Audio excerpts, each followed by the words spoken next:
A magistrate has taken over Gotham City. But where are Gotham's heroes? Where are the vigilantes that usually protect it? Where is the Bat family? Well, we know there is a new Batman in Gotham, the next Batman.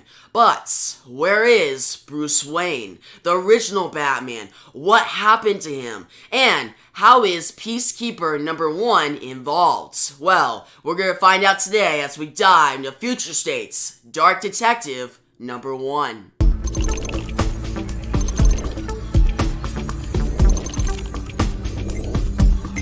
We begin in the year 2027, Gotham City. We see Bruce. He's hiding out because he's supposedly dead. The news reports that the son of Gotham, Bruce Wayne, was shot and killed last month in an alley. We shift to 1 month ago. Bruce is being chased by a man named Peacekeeper number 1. Peacekeeper 1 says, "Bruce Wayne, we know who you are." Peacekeeper number 1 is associated with the magistrates, the new ruler of Gotham City. We see Bruce walking through Gotham alone. Being a masked hero is one thing. Being dead is another. Dead and broke. Bruce makes it to a diner. He only has enough money to get 1 coffee. He orders. A girl in the coffee shop talks with Bruce. She gives her theories on what could have happened to Batman and Bruce Wayne. How did they die? Bruce listens to her theories. 1 month ago, Bruce got away from Peacekeeper number 1, but he was still shot in the chest. He was bleeding. He used the last of the Wayne Enterprises fortune to get healed up. Gotham's best butcher saved Bruce Wayne. He saved the Batman. 1 day later, Peacekeeper number 1 reports to Gotham that Batman is dead. He continues to tell the promises that he'll keep with Gotham. Peacekeeper number 1 will take down all vigilantes. He's working with Mayor Nakano. News reporters ask, who killed Batman? Peacekeeper number 1 knows that he was the one who killed the Bats, but he doesn't tell Gotham that. He says the magistrate will continue to remove crime in Gotham City in the most efficient way possible. We shift to the present day. Bruce walks through the cyberpunk streets of Gotham.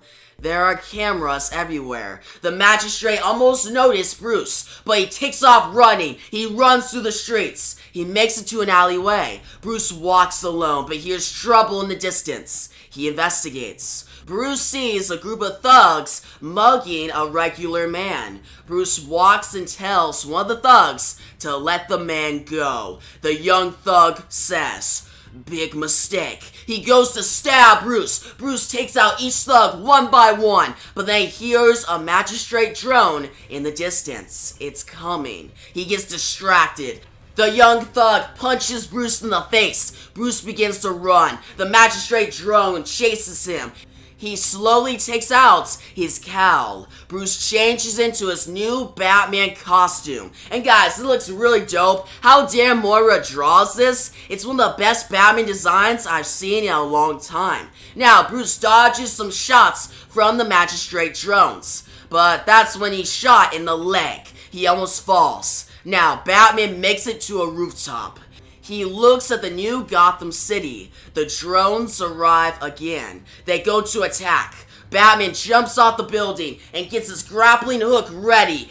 He unleashes his grappling hook and swings up against a wall. Batman hits the wall and falls hard to the surface. He gets up, gritting his teeth. Peacekeeper number 1 has been watching this whole chase sequence on cameras. Now he knows the Batman is back. We shift back to Bruce, walking into another alleyway.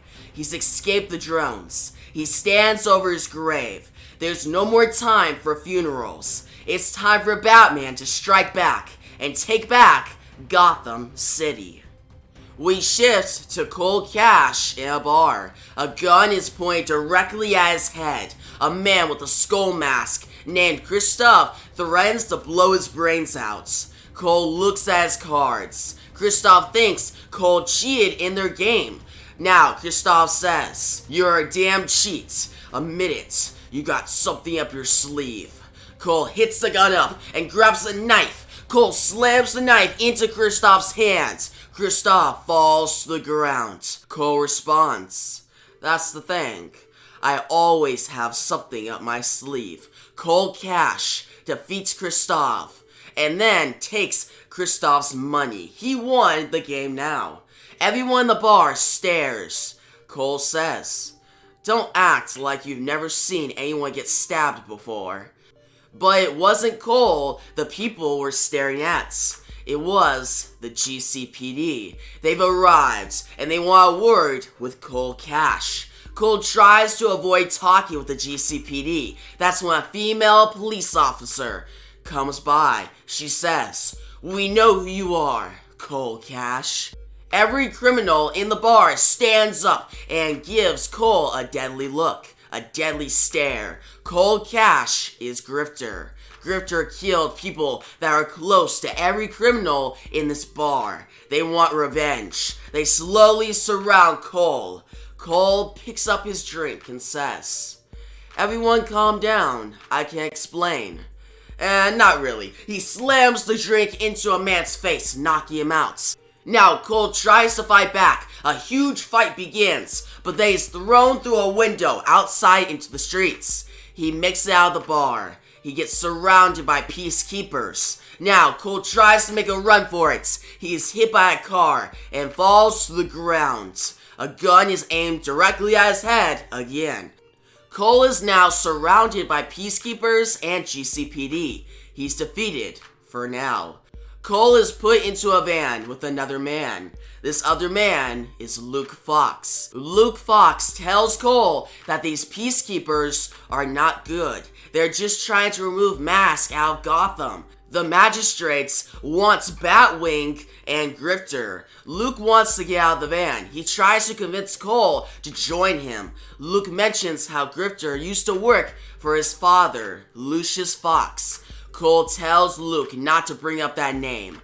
Luke continues, but then Cole kicks him in the face. The peacekeepers hear a thunk. They check on the two inmates. Cole tells the peacekeepers that Luke is hurt. He needs help. The peacekeepers go to examine, but then Cole catches the guard and choke with his legs. The peacekeeper tries to shoot. Cole dodges and maneuvers the van to get flipped upside down. The van lands. Luke tries to wake up. The guards are knocked out. Cole begins to get out. One of the peacekeepers show up and go to kill Cole. Luke finally wakes up and points a gun at the peacekeeper. Luke hates Cole, but they need to survive. Luke tells the peacekeeper to lower his weapon. Once the officer does, Cole gets up and shoots the officer in the leg. Cole doesn't kill the officer, he just severely injures him. Luke is mad that Cole shot the officer. Cole and Luke walk it off. Luke thinks Cole owes his father, therefore owing the entire Fox family. Luke offers Cole $50,000 to help him get out of Gotham City. Cole and Luke go to Cole's apartments. Luke thinks it's a safe house at first. Not a very nice one at that. Cole gets out a huge gun and points it at Luke. Cole wants the truth. Luke says he's telling the truth. Luke hands over a check of $50,000. Luke's gonna join the mission. Cole gives Luke a mask. Luke asks Cole if he'll be needing a mask. Cole doesn't really need a mask. He already got one. He puts on his Grifter mask and he's ready to go on the mission. Luke and Grifter go out to face off against crime. They come upon the Black Mask Syndicate. Grifter knows the female leader. Luke tries to de-escalate the situation between highly leveled fighters. The criminals go against Luke. They're not going with this plan. Now, Luke tries to run. Grifter punches one of the gang members in the face and tells Luke to run fast. That's when we see Grifter and Luke going through hallways and are attacked by Black Mask Syndicate gang members at all sides. Grifter shoots many times to get past. His accuracy is on point. Grifter and Luke team up to take down the enemies. Luke asks Grifter for a strategy. Grifter keeps shooting and waits. They wait behind a car. They take cover. The gang throws a grenade. Grifter covers Luke. You hear a boom. Grifter looks up and sees the gang killed themselves by throwing that grenade. A strategy wasn't needed. The magistrate tanks follow Grifter and Luke. They eventually get away. Grifter takes Luke to the home of one of the last and best criminals in Gotham City, Huntress. Luke doesn't know if this is a good idea. Huntress is above both of them. She hangs with her crossbow ready to fire. Grifter takes off his mask. Luke does the same. Now, Grifter begins to smoke and he tells Luke, "Might want to throw that hood back on, Fox. The Huntress is not someone you want mad at you." That's how we end Future State's Dark Detective #1. So that was Future State's Dark Detective #1. And guys, this is probably one of my favorite Future State issues to date. It was just done so well. Both stories. Let's start out with the first story, written by Mariko Tamaki and drawn by Dan Mora. Now, you already know Dan Mora's artwork is some of the best in the business, some of the best in the comic book industry, and she does a great job here. Her new design of Batman looks amazing. The action sequences, the whole cyberpunk-esque feel of Gotham City in 2027, I really like that. It was actually really cool. Like, how the art got you invested in this world was well done. And guys, the facial expressions as well, like how Bruce was feeling. You didn't really need the words there. Like, this is one of those comics that if it was just no words, fully just art, I would still be able to know what's going on in the story. I would actually, because Dan Mora does a great job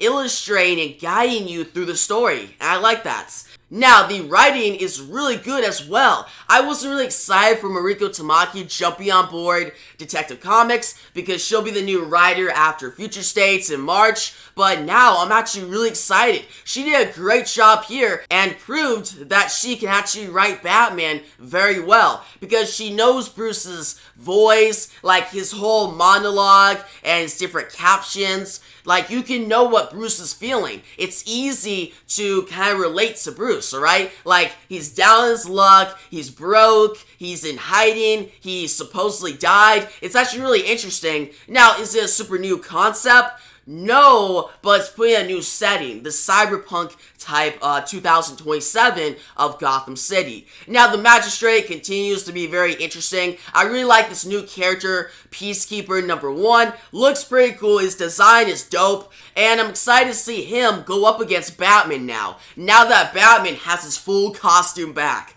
So, I'm really looking forward to next issue, and I'm going to be picking it up. Mostly for this story, alright? Just done so well. Now, the second story, written by Matthew Rosenberg and drawn by Carmine, this one is about Grifter. And I thought this one would kind of be like filler, but it wasn't. Like, actually, technically it is. It doesn't really relate. It's just more about Grifter, right? If you're wondering what's going on with Grifter, this is the story for you. But it's just really well written, right? I really like how Cold Cash is done, how he talks, how he plans, how he gets out of bad situations. It's very entertaining, and what makes it better is the Cold Cash and Luke Fox dynamic. It's just done so well. Also, the action at the end. The action looks really cool, alright? Like how Carmine draws like the figures, the different set pieces, it really gets you excited about what's going on. And guys, the ending gets me stoked for what's coming next, alright? Huntress is involved now, and it's going to be great to see Grifter, Luke Fox, and Huntress team up against the Magistrates. So yeah, overall, a very solid issue, one of the best to come out of Future State yet. 2 stories that I think you will enjoy, right? And that's why I'm going to give this issue a 9 out of 10. I definitely recommend it. Check it out. There's great artwork. There's a solid story. What more could you ask for? Now guys, tell me your thoughts on this issue down below. What you think about it, what you rate the issue from 1 to 10, and give me your theories for next issue. But yeah, if you like the video, give a big thumbs up. New to the channel, make sure to subscribe, hit the notification bell so you don't miss out on my next Future State's Dark Detective video. But yeah guys, thanks for watching, and peace out.